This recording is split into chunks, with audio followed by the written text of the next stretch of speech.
For those of us who live in Canada, we may not be as familiar with the Roe versus Wade controversy, and you're hearing a lot about it in the media, especially over the last couple of days. So let me kind of bring you up to speed what it's all about. In the early 70s, there was a court decision, Roe versus Wade, which basically enshrined the right to have an abortion anywhere in the US. Prior to that, certain states would allow it and other states wouldn't. Under this decision, the justices of the time, and I'll make a little side note here, all white men, old patriarchal white men, which I thought were evil and their decisions really didn't mean anything and they were meaningless decisions. But apparently this decision, it meant something. But anyway, I digress. All these old white men said that Article 14 of the US Constitution basically enshrined this right. And it was somehow inherently the right that the founders of the US had envisioned for women to have. Okay, so we flash forward to now, and there's a new decision that the court was looking at. It was, I believe, Casey versus Planned Parenthood.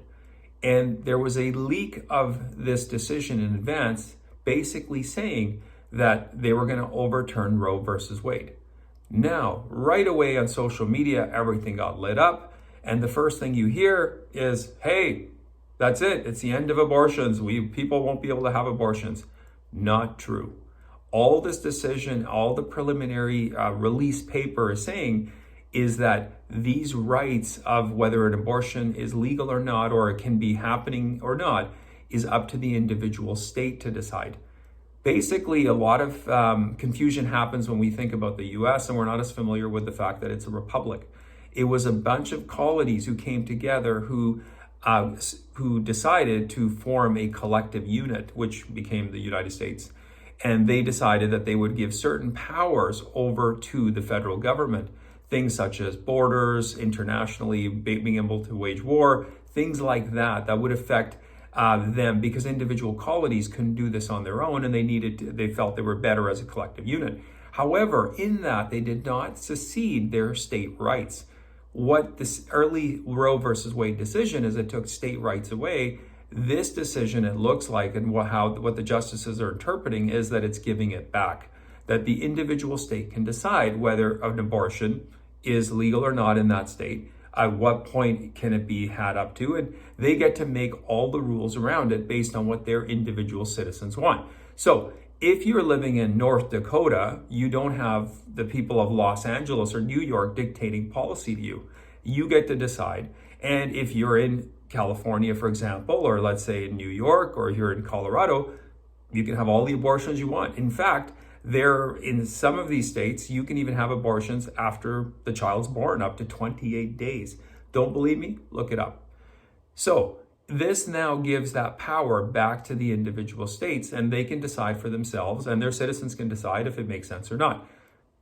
You can still have an abortion. It's not ending it based on this. Now, you could argue and say, look, I'm in a state that doesn't allow it.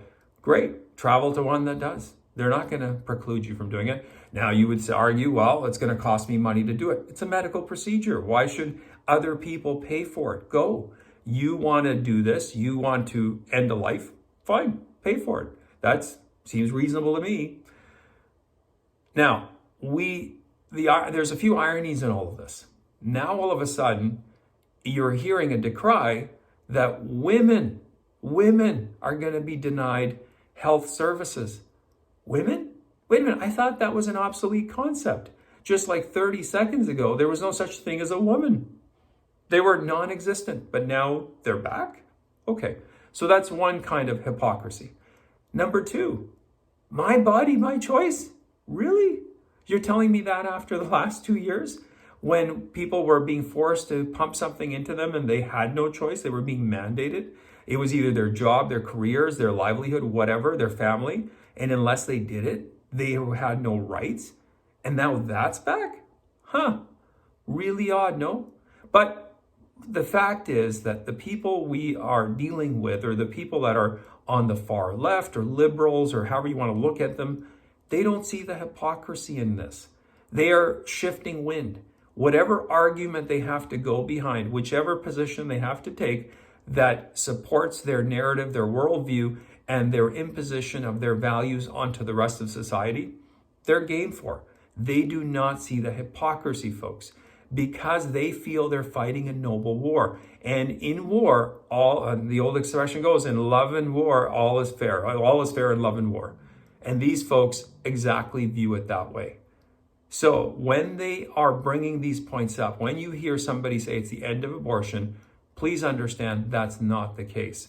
It's not ending. Correct these folks. And when they bring this up about a woman's right, say, hey, I thought women were obsolete, non-existent. Or it's about my body, my choice. Really? You felt that way about vaccinations? Call these people out. It's time that you take the kid gloves off. You are, and I are in a war, a cultural war. We are in a battle of ideas. And too often, too frequently, we say, look, we just want to be polite. We don't want to offend anybody. It's time to offend someone. I'm not saying go harm them or do anything, but be offensive in your ideas. If they cannot take the fact that they're hypocrites and that troubles them and bothers them, so be it. Because that's exactly what they are. They're hypocrites, and they should be called to the mat on this. Anyway, thank you for watching. I do appreciate it. Post any comments you have in the comment section. You can always follow me on my Rumble and my Locals account. I welcome your feedback, your comments, and I will keep on making videos, and hopefully you'll continue to watch them.